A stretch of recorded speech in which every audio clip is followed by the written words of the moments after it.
No, I'm not kidding you. This title is not a joke. This is 100% the truth. Good Sports Gang Episode 2 is actually good. Let me be clear, it's not fantastic, not even really that good, but especially compared to the first episode, man, this was an improvement. What do I mean? How is it an improvement? Well, let's just get right in and see. Let's recap the first episode. First, it had a lesson in, if you're not good at something, don't do it because you suck and no one will like that. You only have one good talent and it's probably not something you like, but you gotta do it anyways.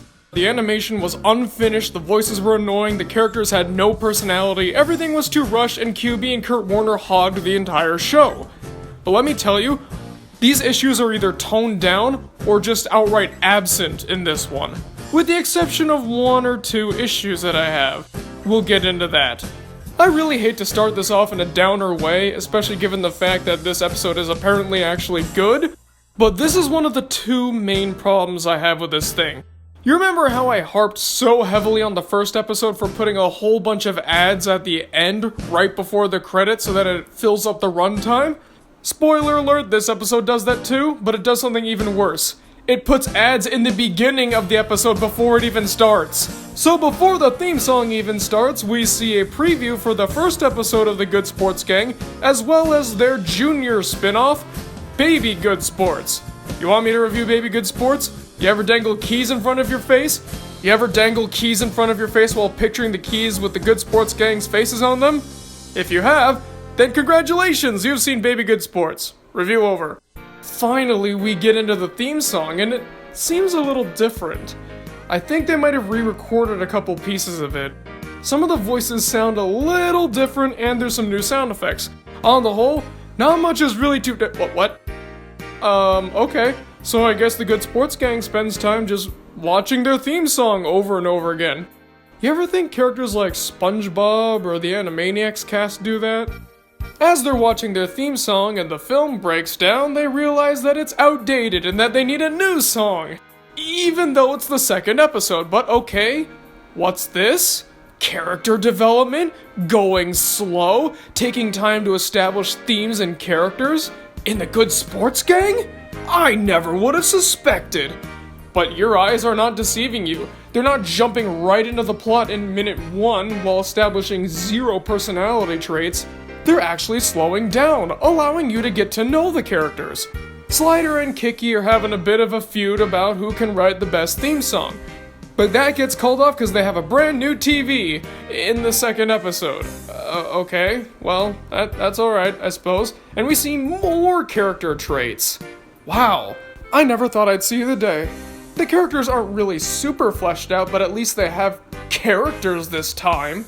And once again, they get a call from Coach Kurt Warner, the not star of this show.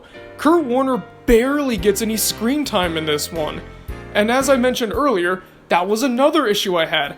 QB and Kurt Warner hogged up that entire episode, leaving no room for anybody else. Kurt Warner has like 3 scenes in this episode, and QB, well, we'll get to him later. And while they're talking to Kurt Warner, I just can't ignore this. This is the most uncomfortable scene in the entire series. Just take a little look. Hey, Coach! How do you guys like the new TV? It's great, Coach! Yeah, Slider really likes that teleport function. So I guess there's a little thing between the tennis ball and the baseball? Do balls procreate? Do they, But you know what time it is? It's time for the Fairfield song. Hap Hap Happy in Fairfield was the only song in the show that I 100% definitively liked. So, what's it gonna be like this time? What's our song gonna be? Stupendous, stupendous, it's going to be stupendous, so get ready for the awesome cavalcade. No, this one's not nearly as good as Hap Hap Happy in Fairfield. But let's start off with some of the positives. There's a lot of callbacks to the first episode. We see an overinflated Elliot balloon. We see the construction worker and my man, one-man flash mob. The singing and music are fine, I suppose, but it's those lyrics that really bug me. There are a lot of forced, stretched rhymes in here, like rhyming stupendous with stupendous. But enough about that. Let's get on to the central conflict. This time, it's not about a kid who likes a sport but can't play the sport, so the good sports gang have to convince him to stop playing that sport by all costs. No. This time, it's about the Fairfield Flobo Parade, and the kids are supposed to put on this award-winning show. However, creative differences have popped up and they split off into factions. They're splitting off and doing their own thing, which is likely gonna make the float less impressive, and then they're gonna lose to the rival town. So the good sports gang literally go out to set up spy cameras in their houses to go find out what the issue is. And then we get another song. Ours is better, come and try it. Take a look and see that ours is clearly best. It's got wheels that you can pedal, and we're bound to win a medal. No. Even the songs in the first one were better than this, because at least, with the exception of Elliot's Prayer, they were bouncy and fun. This is just hokey and annoying. Albeit, when they all three start singing together, then it starts to be a bit better. Ours is better, come and try it. We're getting indeed. Ours is better, just wait and see. But for the most part, just no. But that's gonna have to wait right now because there's more problems brewing in the good sports gang. Apparently that theme song rivalry is still going strong, and now the others are getting roped into it because they weren't a part of it. After all, they're the ones with the beat, they're the ones with the talent, why weren't they involved? Why didn't they get reached out to? So they all start feuding and fighting about who's best and who's number one. Which makes QB upset, and then I realized, oh yeah, QB's in this episode. Let's go back to QB. Instead of being the only person with anything to do here, he has graciously stepped to the sidelines and has let his friends get some time to shine. It's only now when we start to get a little bit of focus on him, and that doesn't even last for too long. Basically what happens is he sees the state that the good sports gang is in, and is getting really depressed about it. He knows that they don't have much time to help those kids, and that there's no way they can help him if they're all fighting like this.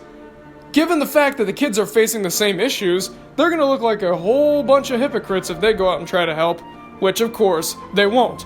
They can't even really stand to work with each other right now. So he calls up Kurt Warner and we get the lesson for this episode. And it's not terrible. Instead of discouraging talents as the lesson, we actually get a pretty decent, albeit somewhat standard, lesson on unity. We all have our own different gifts and special talents. However, the talents themselves are not what's impressive. The real impressive part is when we all band together and unite, creating one giant unit where everyone can work together and be happy. See? That's actually good. That's actually applicable. Kids can actually learn from this. Finally! Took you 2 episodes, which is kind of impressive that they learned in such a short time. QB goes in and teaches the good sports gang this lesson and they all seem to understand. Then they get their brand new theme song. Even if the theme song that they originally had wasn't very good, it was at least, again, bouncy, fun, and energetic. How's this new one? I'm cute, I'm hip. We're on the green 'cause we're on the lip. Oops, Sully, gotta be more quiet. It's so mad, now to stop the riot. No! What happened here? Is this just a new crew? Did the standards really just drop? Did they focus so hard on improving everywhere else that they just neglected the songs? What happened? These aren't fun, these are just cringy and annoying. Come on, guys.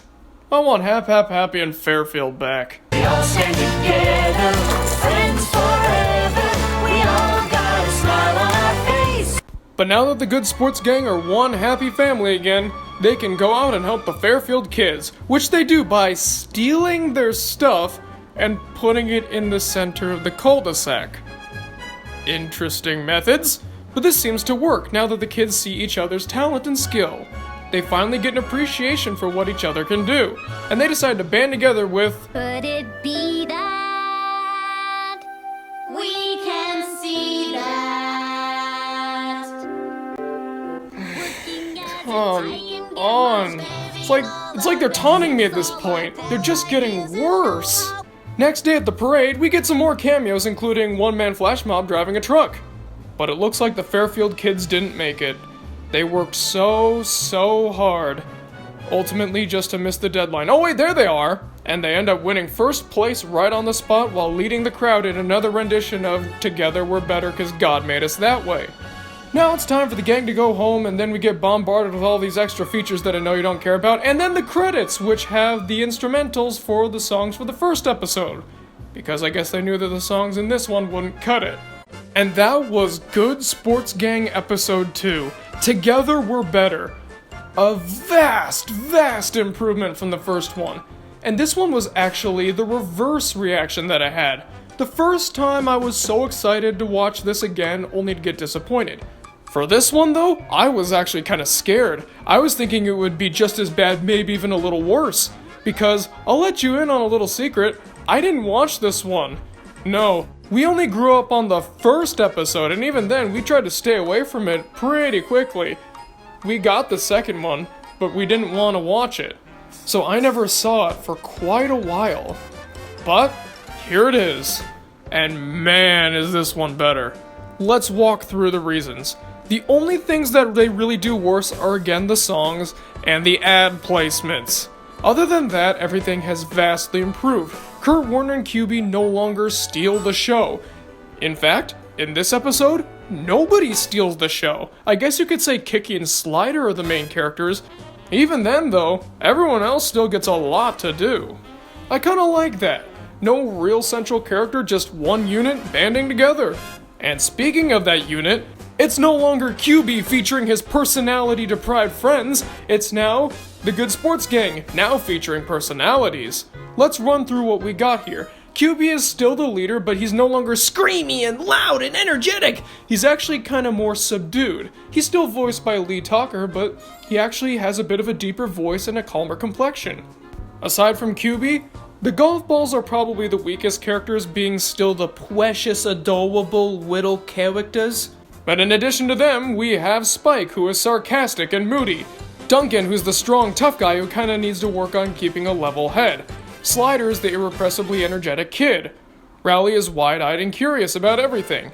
And Kiki, despite having the easily worst name of the team, has one of the strongest personalities. She's feisty, hot-headed, temperamental, and competitive. And then Kurt Warner's still Kurt Warner, but I didn't expect him to change. The animation's still not great, given the fact that this is a pretty low-budget thing, but at least it's finished this time. There's no part where I had to look at it and say, wow, how did this manage to get approved, or did somebody sneak the digital dailies into the actual episode? This time, they completed what they started. And once again, not fantastic animation, but vastly improved. There's actually a lesson this time, a real lesson that's not just, do what you're good at because we say so. I actually could see VeggieTales teaching a similar lesson to this. Everybody's unique, everybody's special, but we can't really show off what we have unless we work together. The writing is also a lot tighter this time. There aren't very many jokes in this, it's mostly just a story. Even then, the jokes they tell aren't great, but they're alright. Except for whatever that was with Rowley and Slider, that was just ugh. Although there was one part that actually did make me laugh, albeit probably not for the reasons it was supposed to. There's a part in Together We're Better 'Cause God Made Us That Way where they all start making noises and have the audience repeat them, and QB shows off his Quagmire impression. Tickety, tickety, tickety. I'm just gonna leave it at that. Again, this thing isn't really that good, but I'm really just blown away by it. They learned so much in between the two episodes that, frankly, I don't even know how they did it. Maybe Kurt Warner listened to the criticism, or maybe the first episode really was just a rough pilot. Watching this episode kind of felt like one of those reunion specials that Nickelodeon did. You know, like Rocko's Modern Life, Static Cling, or Invader Zim Enter the Florpus. It felt like one of those. Probably because, well, again, I've never seen this one. So it kind of felt like a bit of a reboot, given the fact that we had all those callbacks and the new technology, and the fact that I'm seeing these characters again. If they improved this much from episode 1 to episode 2, imagine how much they would have improved by episode 3, 4, 5, 6, or so on. But I found out why that can't happen. Earlier on I said that it was because the Good Sports Gang didn't do very well, which it didn't. But I think it would have lasted a couple more episodes had the great tragedy not happened. Around the time that Together We're Better came out, the distributors for the Good Sports Gang Good Times Entertainment closed its doors for good. And this was not surprising. Good Times Entertainment has always been not the best company. In the mid-90s, they prided themselves on those Disney ripoff films, and now I guess they were really kicking themselves for turning VeggieTales down because they gave Kurt Warner a shot. Well, the people who actually made Good Sports Gang, with Kurt Warner as the face, but I talked about that last time. And because Good Times Entertainment closed down, the Good Sports Gang had to go down with it. That was the end. No more. Last time I said they should give Good Sports Gang another try because I knew there was a good show in there somewhere. Well, now that I've seen the second one, I found it. Here it is. Give them another shot. I think they could keep this level of quality, maybe even expand on it. With all the reboots and nostalgia trapping they're doing these days, why not do it again with this show? Maybe it's because nobody remembers it or has fond memories of it, but still. Kurt Warner seems to still be interested in the project given the fact that he tried those iPad games a few years back. Maybe there's a future for Good Sports Gang, maybe not. But all I can say is that I'm surprised and happy that they went out on a high note. So Good Sports Gang Episode 2. Wow. So that was the review, folks. What'd you guys think of the video? What'd you guys think of the second episode if you've seen it? Comment below and let me know because I'm always excited to hear what you guys have to say. Thank you very much for watching, and guess what? In a couple days, Saturday to be specific, we're doing another one of those bonus videos. Why? Because I'm nice. See you guys then. Have a good day. Or night, depending on whenever you're watching this. I'm not picky. You shouldn't be either.